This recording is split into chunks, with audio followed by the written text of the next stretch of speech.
전체 특약 333개 마지막 4편 바로 시작해보도록 하겠습니다. 194번 조혈모세포 이식 수술 담보입니다. 골수 이식 의료기관에서 조혈모세포 이식 시술을 받은 경우 3천만 원 보장을 해주는데요. 발생 확률은 비록 낮더라도 보장 금액이 몇천 원짜리에 보험료가 100원 정도 하는 것들은 걸렸을 때 리스크를 생각해서 구성을 해주는 게 좋다고 생각이 듭니다. 별표 4개입니다. 195번 호흡기 관련 질병 수술 담보입니다. 약관에서 정한 호흡기 질환으로 인해 수술 시 지급을 하는데요. 물론 질병 수술비와 질병 16종 수술비에서 보장이 되기는 하지만 9세 이하 수술 순위를 살펴보면 편도 절제술이 1위를 차지할 만큼 발병률이 대단히 높고 100만 원에 보험료도 35원이라 가성비 특약으로 별표 4개입니다. 196번 자녀 10대 질병 수술 담보입니다. 위에 보이는 우리가 흔히 알고 있는 10가지 질환들로 인해 수술 시 중복으로 보장이 가능합니다. 별표 3개입니다. 197번 뇌혈관 수술, 198번 허혈성 심장 수술, 199번 심내혈관 질환 수술 3가지 모두 뇌혈관, 허혈성 심장 관련 수술비 담보인데요. 진단비로 2천만 원씩 최대 구성이 되어 있기도 하고 16종 수술비와 질병 수술비에서도 보장이 되기 때문에 별표 3개입니다. 200번 소아탈장 수술 담보입니다. 아까 보여드린 9세 이하 수술 발생률을 보면 2위가 탈장 수술입니다. 발병률도 높고 보장금액 20만 원에 보험료도 36원이라 가성비 특약으로 별표 3개입니다. 201번 추간판 장애 수술 담보입니다. 추간판 탈출증의 수술적 치료는 통증으로 인해 일상생활이 어려운 정도가 되어야 보통 시행하는데요. 다른 보존 치료나 운동 등으로 치료를 받기 때문에 30세 이전엔 디스크로 인한 수술 담보는 굳이 필요 없을 듯하여 별표 1개입니다. 202번 특정 5대 질병 수술 담보입니다. 아이들이 많이 걸리는 질환들이기는 하나 보장 금액이 최대 10만 원, 다른 특약으로 많이 대체가 되기 때문에 별표 2개입니다. 203번 충수염 수술 담보입니다. 다시 한번 9세 이하 수술 통계를 살펴보면 3위가 충주 절제술인데요. 이게 우리가 흔히 아는 맹장 수술입니다. 보장 금액 30만 원에 보험료 87원이라 가성비 특약 별표 4개입니다. 204번 시청각 질환 수술 담보입니다. 위에 보이는 많은 질병들이 해당하긴 하지만 보장 금액이 5만 원. 저는 개인적으로 5만 원 때문에 청구 이력을 남기지 않을 것 같아요. 별표 1개입니다. 206번 척추 측만증 수술 담보입니다. 척추 측만증은 망곡이 크지 않은 40도 미만은 보조기 치료를 받고 45도에서 50도 이상이어야 수술을 하기 때문에 우리 아이가 이렇게 심할 확률이 높지는 않겠죠. 726원을 쓸 만큼의 가치는 없다고 생각합니다. 별표 1개입니다. 207번 모야모야병 개두 수술 담보입니다. 모야모야병의 치료를 목적으로 개두 수술을 받은 경우 보장이 되는데요. 이 담보는 뇌동맥의 모야모야 혈관이라는 이상혈관이 관찰되는 걸 뜻해요. 한국과 중국에 이 질환이 많이 발생하며 연령도 10살 이하에 주로 나타난다고 하는데요. 보장금액 1000만 원에 보험료도 30원으로 가성비가 좋아 별표 4개입니다. 208번 희귀난치성 질환 수술 담보입니다. 희귀난치성 질환은 위와 같은 100여 가지의 질환으로 인해 수술 시 보장을 해주는데요. 결핵이나 파킨슨병, 대장염, 강직성 척추염 등 생각보다 희귀하지 않지만 어느 정도 알려진 질환들도 보장이 되고 보험료가 저렴하기에 별표 3개입니다. 209번 어린이 개용 심장 수술은 심장병으로 인하여 개용 심장 수술을 받은 경우 210번은 심장 시술을 받은 경우에는 어린이 심장 시술 담보에서 지급을 해주는데요. 자주 보는 통계죠. 9세 이하 주요 수술 통계에서 4위가 심장 수술인 만큼 발병률이 높은 편이기 때문에 심장 쪽 관련 담보들은 가능하면 탄탄하게 구성해 주시는 게 좋고 특히 심방, 심실중격혈손으로 수술 시에도 보장이 가능합니다. 별표 4개입니다. 211번부터 214번은 전신마취에 대한 담보인데요. 우선 제가 보험 설계사로 일을 하면서 지금까지 아이들이 전신마취를 동반한 수술은 아직 한 번도 보지 못했던 것 같아요. 별표 2개입니다. 215번부터 219번 선천 이상 수술비 담보인데요. 종류가 조금 많은데 이 중에서 특정 선천 이상 수술 담보 300만 원으로 구성을 해주시면 됩니다. 다른 걸로 구성을 하게 되면 다발성 선천 이상 수술비가 세트 구성이기 때문에 그럼 16종 수술비를 1호종 수술비로 바꿔주셔야 합니다. 선천 이상 수술비 중 보장 금액이 가장 높기 때문에 필수 특약으로 별표 5개입니다. 220번과 221번 암 직접 치료 통원 일당 담보인데요. 암의 직접 치료를 목적으로 종합병원 혹은 상급병원 통원을 했을 때 보장이 됩니다. 암 관련된 내용은 진단비로 이미 1억 원 이상 탄탄하게 구성을 했고 해당 담보의 보험료가 저렴한 특약은 아니기 때문에 별표 3개입니다. 222번부터 227번은 120대 질병 수술 담보, 228번은 다발성 질병 수술 담보, 229번은 5대 기간 질병 수술 담보입니다. 앞서 말씀드린 대로 수술비는 보장 범위가 가장 넓은 질병 수술비 50만 원과 16종 수술비 1000만 원을 중복으로 탄탄하게 구성했기 때문에 여기 있는 범위가 좁은 담보들까지 중복으로 구성하실 필요는 없습니다. 별표 3개입니다. 230번 인공아우 이식 수술 담보입니다. 소환 안청으로 3개월 이상 보청기 착용을 해도 발달에 진전이 없는 경우 보장이 되는데요. 보장 금액 500만 원에 보험료가 25원으로 매우 저렴하기 때문에 가성비가 괜찮습니다. 별표 4개입니다. 232번부터 238번은 암 관련 표적 항암, 호르몬 치료들 담보인데요. 있는데요. 허가라는 단어가 여기서 보이시죠? 이 보장들은 실제로 약관을 살펴보면 지급받기가 너무 까다롭고 암 관련해서는 재차 말씀드리지만 진단비를 1억 5천만 원 최대로 넣었기 때문에 무리하게 구성할 필요는 없습니다. 별표 2개입니다. 239번, 240번 8대 장애 진단비 담보인데요. 먼저 8대 장애에는 시각, 청각, 언어, 지적, 지체, 뇌병변, 자폐성, 정신장애 이렇게 8가지에 대해서 장애인 등록이 되면 보장 금액이 나옵니다. 먼저 여기서 청구가 많은 게 언어장애예요. 아무래도 요즘 언어 지연으로 인해서 고민하시는 어머님들이 정말 많으신데 이게 비용이 정말 비싸게 나올 수 있기 때문에 실비로 이 부분을 충당해야 하는데 단순 지연 코드인 R코드는 보장이 가능하지만 정신질환 코드인 F코드는 보장이 되지 않습니다. 8대 장애 진단비는 F코드인 경우에만 보장이 되기 때문에 진단비를 받아버리게 되면 이후 실비를 받을 수가 없게 되겠죠. 또한 청구 이력도 전 보험사의 기록이 다 남기도 하고 보험료도 비싼 편이기 때문에 저는 권장하지 않고 있습니다. 별표 2개입니다. 241번 5대 장기 이식 수술 담보, 242번 각막 이식 수술 담보입니다. 두 보장 모두 장기 수혜자로 간장, 신장, 심장, 췌장, 폐장, 각막을 이식 수술 받은 경우 보장을 해주는데요. 확률이 정말 낮지만 리스크를 생각했을 때 보장 금액이 몇 천만 원에 보험료가 이렇게 저렴한 것들은 제가 구성해도 된다고 말씀드렸죠. 별표 4개입니다. 본 광고는 심의 기준을 준수하였으며 유효기간은 심의일로부터 1년입니다. 243번 깁스 치료 담보입니다. 깁스에는 반깁스와 통깁스가 있는데요. 이 담보는 통깁스만 보장을 해주고 반깁스는 보장이 안 되기 때문에 반쪽짜리 담보로 별표 2개입니다. 244번 응급실 내원 진료비 담보입니다. 지금은 비응급에 대한 보장이 없어졌고 응급에 대해서만 구성을 할 수가 있는데요. 응급실 내원비 보장금액 3만원 구성 시 보험료가 1,041원입니다. 20년 동안 납부하면 총 24만 9,840원인데요. 우선 비응급은 보장이 되지도 않고 응급 환자로 응급실을 8번이나 가야 24만원 정도 보장이 되기 때문에 별표 2개입니다. 245번과 246번은 전에 응급실 내원보다도 확률이 더 떨어지기 때문에 별표 2개 동일합니다. 251번부터 255번은 특정 환경성 및 생활질환 진단 담보인데요. 천식과 폐렴, 중이염 모두 메리트 있는 담보이지만 보험료 대비 보장 금액도 3만원밖에 안 하기 때문에 별표 2개입니다. 256번 편마비 진단 담보부터 261번 아킬레스 힘줄 손상 수술 담보까지 보험료가 매우 저렴하긴 하지만 보장 금액이 높지 않아 구성해도 되고 안 해도 되는 자잘한 특약 정도로 보시면 됩니다. 별표 3개입니다. 262번 자동차 사고, 스쿨존 내 교통사고 담보입니다. 아이들은 성인 대비 주의력이나 상황 판단 능력이 떨어지기 때문에 특히 스쿨존 내 교통사고는 중요하다고 보시면 되는데요. 2021년 기준 어린이 보행자 교통사고는 2,451건인데 그 중에 스쿨존에서만 523건으로 약 21%나 스쿨존에서 사고가 발생이 됐고요. 보험료도 5원밖에 안 하기 때문에 거의 무료 담보라고 해도 무방해서 별표 4개입니다. 263번부터 266번은 강력범죄에 대한 담보인데요. 이런 일은 절대로 발생해서는 안 되지만 혹여 발생하더라도 보험금을 지급받으려면 절차가 굉장히 까다롭고 여러 서류를 통해 입증을 받아야 하는데요. 그 과정에서 아이한테 더 안 좋은 영향이 갈 수가 있기 때문에 별표 1개입니다. 267번 부정교합 치료 담보입니다. 부정교합 분류법의 2급 또는 상급을 받고 의사 판정으로 교정 치료가 필요하다는 진단 시 보장이 되는데요. 대부분 미용 목적인 치열 교정을 생각해서 구성을 하십니다. 약관을 살펴보면 단순 치열 교정은 제외라고 기재가 되어 있어요. 보험료도 비싸서 2급과 3급을 받는 게 쉽지가 않기 때문에 별표 1개입니다. 268번 시력시로, 269번 시력 교정 담보입니다. 고도근시 또는 고도 원시로 판정이 된 경우 보장이 되는데요. 단 난시는 제외이기도 하고 이런 시력 관련된 담보는 10대, 20대까지도 영향이 있기 때문에 30세 만기면 괜찮지 않을까 싶은데 10살까지만 보장되는데 보험료가 너무 비싸요. 별표 2개입니다. 287, 288, 289번은 가족 일상생활 배상 책임 담보인데요. 아이뿐 아니라 같이 거주하는 가족분들 모두 일상생활 중 타인의 신체에 장애 또는 재물에 손해를 입혀 법률상의 배상 책임을 부담하는 경우 최대 1억 원까지 실손 보장을 해주는데요. 쉽게 말해 타인에게 돈으로 배상을 해줘야 하는 경우 지급이 된다고 보시면 됩니다. 예시로 우리 집 누수 문제로 아랫집에 피해를 주는 경우 우리 아이가 남의 물건을 망가뜨렸을 때, 실수로 화재가 나서 다른 집에 피해를 줬을 때, 자전거를 타고 가다가 남을 다치게 했을 때 등 정말 많은 사례가 있을 수 있겠죠. 그렇기 때문에 부모님 보험에서 배상 책임 담보를 가지고 있는 분이 한 분이라도 계신다면 굳이 태아보험에는 구성을 하지 않는 게 가성비 면에서는 맞다고 생각을 하고 있고, 두 분이 다 안 가지고 있다면 태아보험에 있는 배상 책임 담보로 부모님까지 보장 요력이 생기니까 꼭 넣어주시는 게 좋겠죠. 별표 5개 필수 특약입니다. 273번 가족법률 비용 손해 담보입니다. 발생해서는 절대로 안 되지만 태아에게 의료 과오와 관련되어 소송 비용을 부담해야 하는 경우에 변호사 비용 130% 한도 내에서 1,500만원 한도, 인지액과 송달료는 500만원 한도로 보장이 가능합니다. 여기에 하나만 있어도 가족 전체가 보장이 되기 때문에 구성해 주시는 게 좋을 것 같습니다. 별표 4개입니다.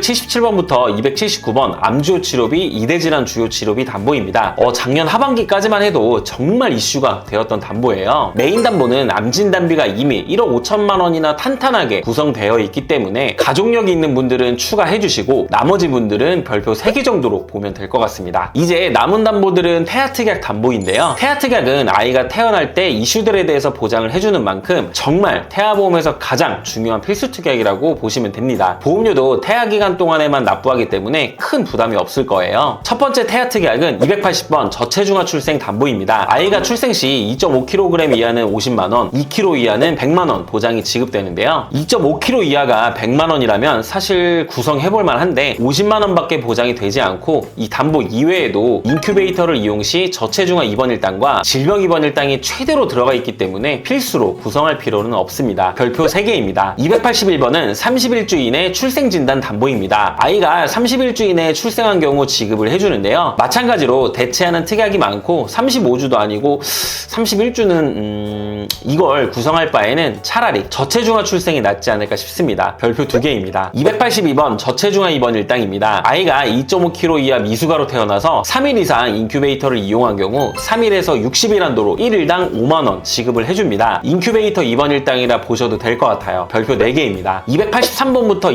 285번은 선천장애 출생 진단비입니다. 아이에게 약관에서 정한 1종, 2종, 3종 장애가 발생된 경우 가입 금액을 지급해주는데요. 심방, 심실중격결손인 Q21뿐만 아니라 다지증, 구개열, 다운증후군 등 아이가 태어날 때 발생할 수 있는 수많은 선천질환들에 대해 보장을 해주는데요. 위표를 보시면 1종이 가장 경미하기 때문에 최대 30만 원, 2종은 100만 원, 3종은 1000만 원으로 구성을 했고요. 참고로 2종은 200만 원, 3종은 2천만 원까지로 최대로 증액할 수 있습니다. 수술이나 다른 치료 없이 진단만 받아도 보장이 되기 때문에 정말 좋은 특약입니다. 별표 5개입니다. 286번 선천변형 두상 진단 담보입니다. 최근에 신설되었고 위 3가지에 대해서 보장을 해주는데요. 가장 이슈가 많은 사두증은 보장받기에 코드에 따라 제한이 많고 나머지 질병들은 굳이 중요하지 않아 별표 3개입니다. 287번부터 289번 신생아 질병 입원 일당 담보입니다. 임신 28주부터 출생 후 1주 사이에 질병으로 입원을 하게 되면 하루에 만원씩 지급을 해주는데 대표적으로 신생아 폐렴, 기관지염, 황달이 있습니다. 가장 범위가 넓은 1에서 120일 담보 하나만 구성해주시면 됩니다. 별표 4개입니다. 자, 여기까지 태아보험에서 구성할 수 있는 333가지 모든 특약 총정리 영상이었습니다. 완전히 동일하게 중복되는 담보들을 빼고 모든 담보들에 대해서 4편으로 나눠서 설명을 드려봤는데요. 많은 도움 되셨을까요? 이렇게 많은 보장들이 있기 때문에 아마 태아보험 선택하기가 더 어려울 거라 생각이 듭니다. 30세 만기 설계한 별 3개에서 5개 위주로 구성한 영상도 바로 옆에 띄워드릴 테니까 참고하셔서 좋은 선택하셨으면 하는 바람입니다. 이제 어느덧 태아보험 고객분이 1700여 명이 넘어갔습니다. 믿고 준비해주신 많은 예비 부모님분들 감사드립니다. 그만큼 전문성과 지식이 겸비됐고 다양한 청구 경험으로 보험금까지 직접 청구해드리고 관리도 도와드리고 있습니다. 언제든 설계안 필요하시면 평일, 주말, 공휴일 할 거 없이 새벽 2시까지 대기 중이니까요. 편하게 문의 주시면 됩니다. 긴 영상 끝까지 정독해주셔서 진심으로 감사드립니다. 본 광고는 심의 기준을 준수하였으며 유효기간은 심의일로부터 1년입니다.